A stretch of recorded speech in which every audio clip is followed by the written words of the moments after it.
서울의 번화한 거리, 수십 명의 외국인 학생들이 단체로 질서 있게 걸어가고 있습니다. 학생들 사이를 오가며 인솔하던 한 외국인 교사는 주변을 살피다가 문득 이상한 장면을 목격했습니다. 지금 뭐 하는 거지? 그의 목소리에는 당황스러움과 어딘가 모를 불쾌함이 뒤섞여 있었습니다. 학생들은 그를 의아한 눈빛으로 바라보았고 한국인 학생은 고개를 들어 교사를 마주 보았습니다. 선생님, 혹시 이거 모르세요?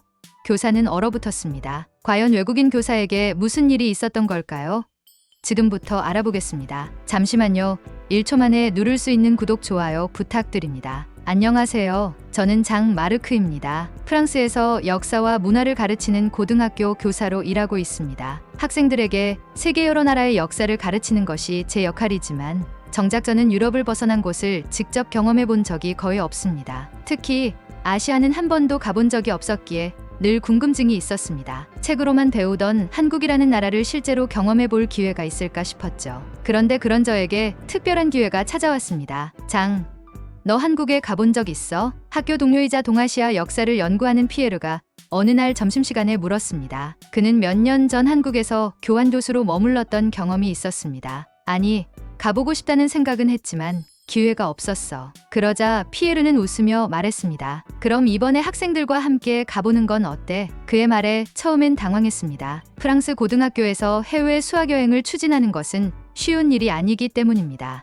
행정적인 절차도 복잡하고 비용 부담도 커서 대부분의 여행은 가까운 유럽 내에서 이루어졌죠. 그런데 피에르는 놀라운 소식을 가져왔습니다. 이번에 교육부에서 국제문화 탐방 프로그램을 지원한대. 한국을 방문하는 고등학교에 보조금을 준다고 하더라고. 그 말을 듣자 귀가 솔깃해졌습니다. 한국이라는 나라를 직접 경험해 볼 수 있는 기회였고 학생들에게도 새로운 문화를 접할 수 있는 값진 시간이 될 것 같았습니다. 무엇보다도 프랑스에서도 한국 문화는 점점 인기가 많아지고 있었습니다. 프랑스에서는 몇 년 전부터 K-팝 열풍이 불기 시작했고 학생들 중에서도 방탄소년단, 블랙핑크 같은 한국 아이돌 그룹을 좋아하는 친구들이 많았습니다. 게다가 넷플릭스를 통해 한국 드라마를 즐겨보는 학생들도 많았죠. 오징어 게임, 기생충 같은 작품이 큰 성공을 거두면서 한국에 대한 관심은 더욱 높아졌습니다. 저는 학생들이 한국 문화에 대해 단순히 인터넷과 미디어를 통해 접하는 것이 아니라 직접 그 문화를 체험할 수 있도록 해주고 싶었습니다. 하지만 학생들과 달리 학교의 다른 교사들과 학부모들은 한국이라는 나라에 대해 여전히 낯설어했습니다. 한국이라니 너무 먼 나라 아닌가요? 프랑스에서 한국까지 가는 비행기만 해도 12시간이 넘는데 아이들이 피곤하지 않을까요? 아시아 국가들은 치안이 괜찮은 편인가요? 몇몇 학부모들은 여전히 한국을 잘 모르는 먼 나라로만 생각하고 있었습니다. 특히 한국의 치안에 대해 의문을 가지는 사람이 많았죠. 한국을 가본 적 없는 저 역시 한국이 정말 그렇게 안전한 나라일까 하는 의구심을 완전히 떨칠 수는 없었습니다. 하지만 피에르는 확신에 찬 목소리로 말했습니다. 걱정하지 마. 한국은 밤에도 혼자 걸어 다닐 수 있을 정도로 안전해. 그 말을 듣고도 반신반의했지만 한국을 다녀온 경험이 있는 피에르의 말을 믿기로 했습니다. 그렇게 한국 탐방이 최종 승인되었고 드디어 우리는 출발할 준비를 마쳤습니다. 출발 준비를 하면서 학생들은 더욱 기대감에 부풀어 있었습니다. 대부분의 학생들에게도 한국은 생소한 나라였지만 미디어와 인터넷을 통해 접해온 그 나라를 직접 경험할 수 있다는 생각에 다들 설레는 모습이었습니다. 드디어 출발일, 학생들과 함께 인천행 비행기에 올랐습니다. 프랑스에서 한국까지의 12시간 넘는 비행은 학생들에게도 새로운 경험이었고 기내에서 많은 학생들이 한국 영화나 드라마를 보며 기대감을 키우는 모습을 볼 수 있었습니다. 인천공항에 도착하자마자 저는 프랑스와 완전히 다른 분위기를 바로 느낄 수 있었습니다. 공항은 깨끗했고 모든 것이 체계적으로 움직이고 있었습니다. 우리는 유럽 여러 나라의 공항을 경험했지만 인천공항은 마치 미래의 도시 같은 느낌을 주었습니다. 자동화된 입국 심사 시스템, 정확한 표지판 안내, 그리고 친절한 직원들까지 학생들도 하나같이 감탄하는 모습이었습니다. 와, 공기가 정말 깨끗해요. 프랑스 공항보다 훨씬 조용하고 질서 있는 느낌이에요. 쓰레기가 거의 안 보여요. 이렇게 깨끗한 공항은 처음 봐요. 프랑스의 공항과는 달리 여기에는 낙서나 불법 전단지가 보이지 않았습니다. 학생들도 빠르게 눈치챈 듯했습니다. 입국 심사를 마치고 짐을 찾은 후 한 학생이 잠시 가방을 공항 벤치 위에 내려놓고 친구들과 이야기를 나누었습니다. 그러다 30분이 지난 후 그 학생이 갑자기 놀란 얼굴로 저에게 말했습니다. 선생님, 제 가방이 그대로 있어요. 프랑스에서는 공항이나 기차역 같은 공공장소에서 잠시라도 짐을 방치하면 도난당할 위험이 있습니다. 하지만 한국에서는 사람들이 남의 물건을 가져가는 일이 드문 듯했습니다. 공항 근처에서 1시간 넘게 두었던 짐도 그대로 있었고 누구 하나 손대는 사람이 없었습니다. 학생들은 그 모습을 보고 한국이라는 나라가 얼마나 안전한지를 실감하는 듯했습니다. 저 역시 피에르의 말이 사실이었다는 것을 한국에 도착한 지 10분도 채 지나지 않아 깨닫게 되었습니다. 이제 우리는 본격적으로 한국을 탐방하기 위해 공항을 나설 준비를 하고 있었습니다. 그리고 공항을 벗어나 한국의 도시를 직접 마주한 순간 저는 다시 한번 놀라게 되었습니다. 인천공항을 벗어나자마자 학생들과 저는 다시 한번 놀라움을 감출 수 없었습니다. 선생님, 여기 거리가 너무 깔끔해요. 프랑스랑 완전 분위기가 다르네요. 쓰레기통이 잘 안 보이는데도 도로가 깨끗해요. 대체 어떻게 관리하는 걸까요? 맞아요. 그리고 차들이 경적도 안 울려요. 파리에서는 이렇게 조용한 도시는 상상도 못 하는데 프랑스에서는 길거리 곳곳에서 쓰레기나 낙서를 쉽게 볼 수 있고 운전자들은 사소한 일에도 거친 경적을 울리곤 합니다. 하지만 한국의 거리는 먼지 한 톨 없이 깔끔했고 도로 위 차량들도 질서 있게 움직이고 있었습니다. 학생들은 창밖을 바라보며 한국의 거리 풍경을 조용히 감상하고 있었습니다. 한층 정돈된 도시 모습이 그들에게 깊은 인상을 남긴 듯했습니다. 버스를 타고 서울 시내로 들어설수록 또 다른 광경이 학생들의 시선을 사로잡았습니다. 저기 초등학생들이 혼자 걸어 다녀요. 진짜네. 부모님 없이 애들이 버스를 타고 있어요. 프랑스에서는 어린아이가 보호자 없이 거리를 걷는 모습이 드뭅니다. 부모들이 범죄나 사고를 걱정해 항상 아이들을 동반하기 때문이죠. 그런데 한국에서는 초등학생들이 혼자 대중교통을 이용하고 편의점에서 간식을 사 먹으며 자유롭게 움직이고 있었습니다. 학생들은 한국의 치안이 얼마나 뛰어난지 실감하며 놀라워했습니다. 서울 시내에 도착한 후 우리는 숙소에 짐을 풀고 곧바로 첫 번째 일정인 경복궁 한복 체험을 하러 갔습니다. 경복궁에 도착하자마자 학생들은 웅장한 궁궐의 모습에 감탄했습니다. 선생님, 여기 진짜 멋져요. 사진으로 볼 때랑 느낌이 완전 달라요. 이게 조선시대 왕이 살던 곳이라고요? 건물이 엄청 크고 화려해요. 학생들은 궁궐 입구에서부터 넋을 잃고 사진을 찍으며 감탄했습니다. 유럽의 성과는 전혀 다른 분위기를 풍기는 경복궁의 웅장한 기와 지붕과 화려한 단청 장식은 학생들에게 새로운 문화적 충격을 안겨주었습니다. 우리는 한복 대여소로 이동해 학생들에게 전통 한복을 입혀주었습니다. 학생들은 처음에는 낯선 옷차림에 어색해했지만 한복을 입고 거울을 보자 얼굴에 미소가 번졌습니다. 선생님, 저 어때요? 왕자 같지 않아요? 이거 진짜 예뻐요.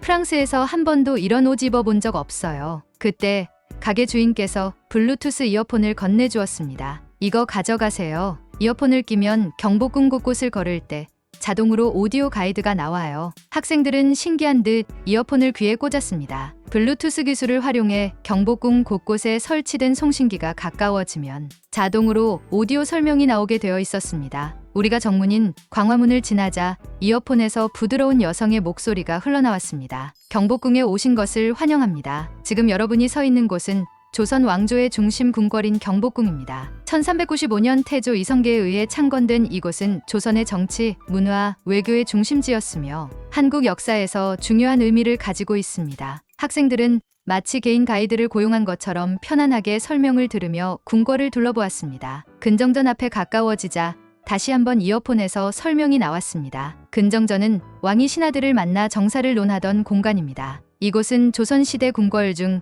가장 웅장한 건물로 내부에는 왕이 앉던 옥좌가 자리하고 있습니다. 천장의 용문양과 기둥 장식을 주의 깊게 살펴보세요. 학생들은 설명을 들으며 건축물의 세세한 부분을 관찰하기 시작했습니다. 와, 선생님, 천장에 용이 그려져 있어요. 한국에서는 용이 왕을 상징하나 봐요. 기둥이 다 색칠돼 있네요. 프랑스 궁전은 대리석을 많이 쓰는데 여기는 색감이 더 화려해요. 우리는 다시 궁궐 안쪽으로 이동했습니다. 학생들은 조선시대 왕과 왕비가 머물렀던 강령전과 교태전을 둘러보며 당시의 생활 방식을 배울 수 있었습니다. 그러던 중 이어폰에서 조용한 국악 연주가 흘러나왔습니다. 지금 들리는 음악은 조선시대 궁중음악인 수제천입니다. 왕실 행사나 중요한 의식에서 연주되었던 곡으로 장엄하고 우아한 분위기를 자아냅니다. 학생들은 걸음을 멈추고 귀를 기울였습니다. 프랑스에서는 클래식 음악이 궁중 문화와 깊이 연결되어 있지만 한국의 전통 음악은 그와는 또 다른 분위기를 풍기고 있었습니다.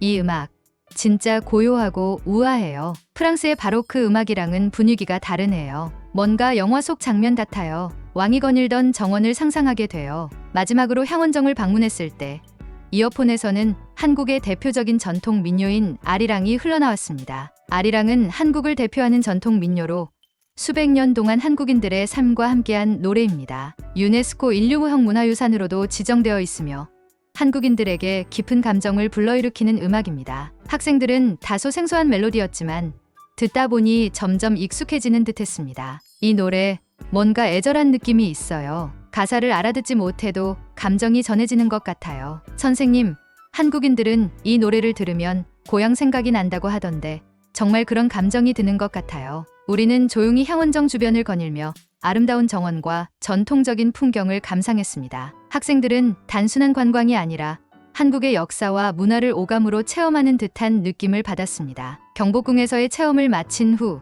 학생들은 서로 감상을 나누었습니다. 와, 이어폰으로 설명을 들으니까 그냥 걷는 것보다 훨씬 좋았어요. 마치 조선시대에 들어온 기분이었어요. 맞아요.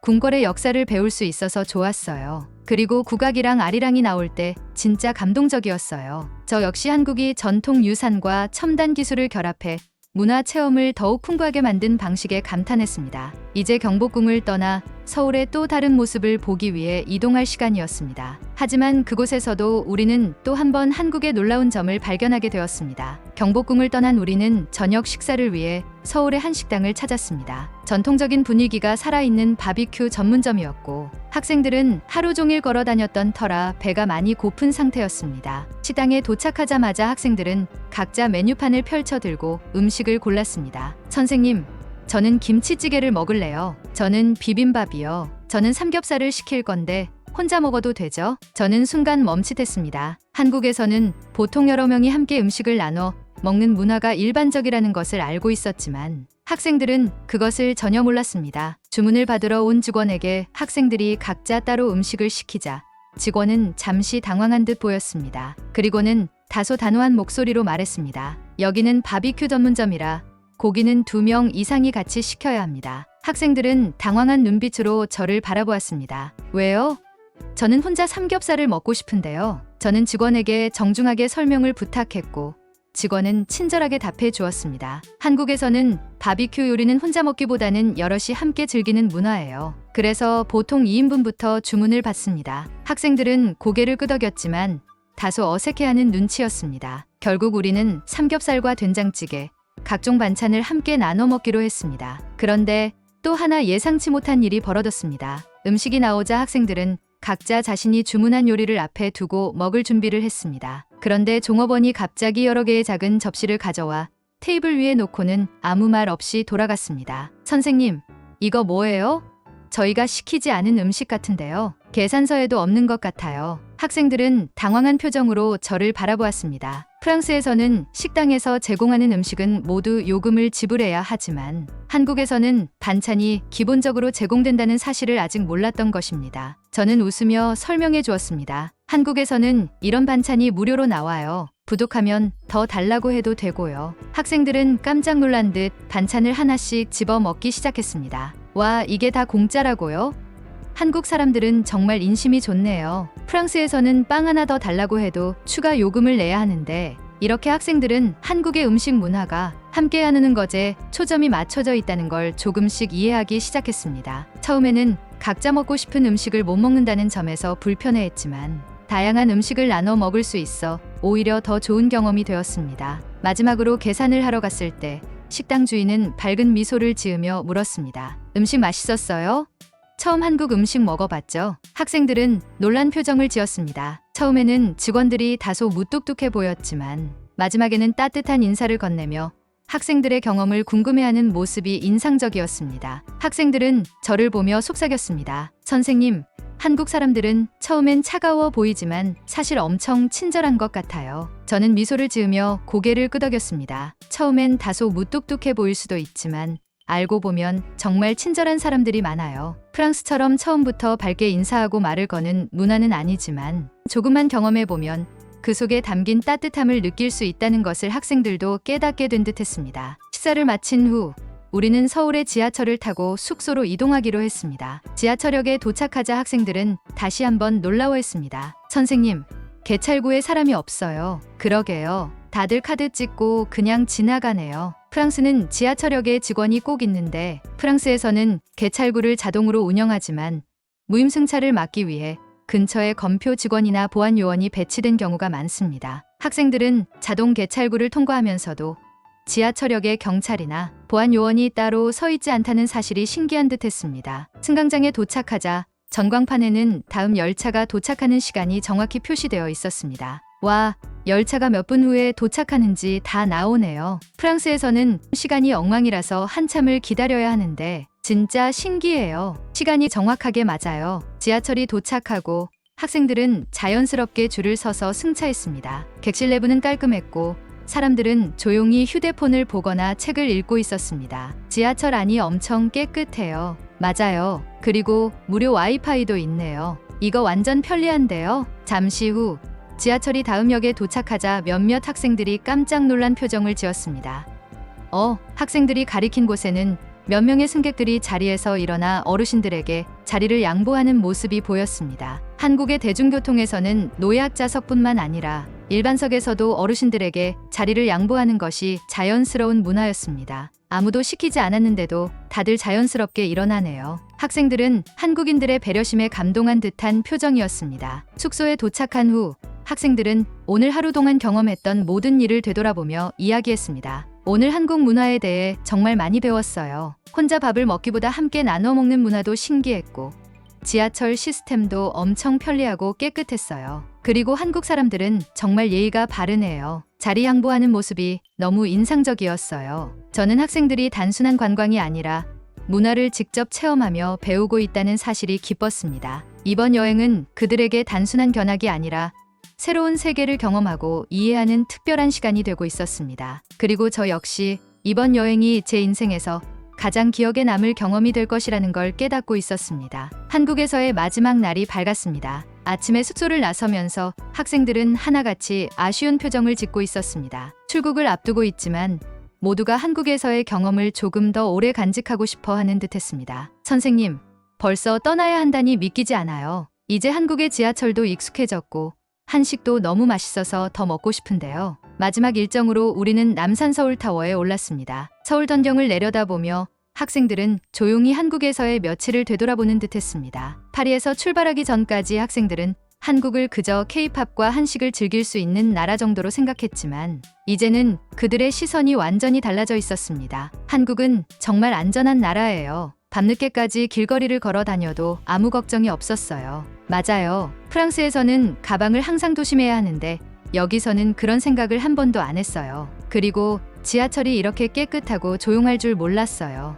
다음에 부모님이랑 다시 오면 꼭 보여드리고 싶어요. 학생들은 서로의 경험을 공유하며 한국에서 배운 것들을 하나씩 떠올리고 있었습니다. 한국의 효율적인 대중교통 시스템, 친절하지만 과하지 않은 서비스 문화, 그리고 음식 문화까지 모든 것이 신선한 충격이었을 것입니다. 남산에서 내려온 후 학생들은 떠나기 전 마지막으로 쇼핑을 하고 싶다고 했습니다. 특히 한국에서만 살 수 있는 기념품이나 친구들에게 선물할 것들을 찾고 싶어 했죠. 우리는 서울의 대표적인 쇼핑 명소인 명동으로 향했습니다. 거리에는 화려한 간판이 가득했고 곳곳에서 관광객들이 쇼핑을 즐기고 있었습니다. 학생들은 길거리에 늘어선 상점들을 보며 신이 나 있었습니다. 선생님, 여기 화장품이 엄청 저렴해요. 프랑스보다 훨씬 싸요. 그리고 샘플을 이렇게 많이 주는 곳은 처음 봤어요. 프랑스에서는 화장품을 사도 샘플을 많이 주는 경우가 거의 없지만 한국에서는 작은 구매를 해도 다양한 샘플을 넉넉히 주는 것이 인상적이었습니다. 학생들은 K-뷰티 제품과 한국에서만 구할 수 있는 특별한 기념품들을 하나둘씩 골랐습니다. 한편 학생들 중 일부는 편의점에서 마지막으로 한국 간식을 사 가겠다고 했습니다. 한국 편의점 음식이 너무 맛있었어요. 라면도 사고 싶고 삼각김밥도 하나 더 먹고 싶어요. 프랑스에는 이런 편의점 음식이 없잖아요. 여기 음식들은 간편하면서도 다양해서 진짜 좋아요. 학생들은 라면, 과자, 음료수 등 한국에서만 맛볼 수 있는 간식들을 바구니 가득 담았습니다. 그리고 계산을 마친 후 한 학생이 흥분된 목소리로 말했습니다. 선생님, 편의점에서 카드 결제할 때 그냥 터치만 했는데 바로 되네요. 프랑스에서는 아직도 카드 꽂고 핀 번호 눌러야 하는데 학생들은 한국의 빠르고 편리한 결제 시스템에도 깊은 인상을 받은 듯했습니다. 쇼핑을 마친 후 우리는 다시 공항으로 향했습니다. 탑승 게이트로 이동하던 중 학생 한 명이 무언가를 저에게 건넸습니다. 선생님, 이거 한국에서 마지막으로 드리는 선물이에요. 그 학생이 건넨 것은 한국의 전통차와 작은 기념품이었습니다. 선생님, 이런 기회를 주셔서 감사해요. 한국에서의 시간이 정말 특별했어요. 솔직히 처음엔 한국이 어떤 나라인지 잘 몰랐는데 이제는 꼭 다시 오고 싶은 나라가 됐어요. 저는 이번 여행이 학생들의 시각을 넓히는 계기가 되었음을 확신할 수 있었습니다. 한국을 그저 하나의 문화 트렌드가 아닌 실제로 경험하고 배우고 싶은 나라로 바라보게 되었다는 점이 이번 여행의 가장 큰 성과였습니다. 비행기에 탑승하고 난 후 학생들은 창밖으로 보이는 서울의 야경을 바라보며 조용히 생각에 잠긴 듯했습니다. 그러다 자연스럽게 한국에서의 경험을 다시 이야기하기 시작했습니다. 프랑스로 돌아가면 친구들에게 한식 꼭 추천할 거예요. 특히 삼겹살이랑 김치찌개. 저는 부모님이랑 다시 와서 경복궁에서 한복을 입고 싶어요. 저는 학생들의 변화된 모습을 보며 흐뭇한 미소를 지었습니다. 이번 여행을 통해 그들은 단순한 관광객이 아니라 한국 문화를 직접 경험하고 이해한 진짜 여행자가 되었습니다. 사실 저는 오랫동안 역사를 가르쳐 왔지만 한국을 직접 경험해 본 것은 이번이 처음이었습니다. 한국에 대해 아는 것도 학생들을 통해 접한 한류 문화나 책에서 본 역사적인 사실들이 전부였고, 하지만 이번 여행을 통해 내가 알고 있던 한국은 그저 겉모습에 불과했다는 것을 깨달았습니다. 한국은 단순히 발전된 도시나 한류 문화로만 설명할 수 있는 나라가 아니었습니다. 직접 경험하면서 한국이라는 나라가 가진 진짜 매력을 조금이나마 이해할 수 있게 되었습니다. 처음에는 학생들을 인솔하는 것이 내 역할이라고 생각했지만 결국 가장 많은 것을 배운 사람은 나 자신이 아니었을까. 언젠가 다시 한국을 찾게 되겠지. 이제 한국은 그저 가르치는 나라가 아니라 내가 다시 오고 싶은 나라가 되었습니다. 다음에 꼭 다시 만나요. 한국. 영상이 마음에 드셨다면 좋아요, 구독, 알림 설정까지 부탁드릴게요. 여러분의 응원이 감동을 전하는데 큰 힘이 됩니다. 감사합니다.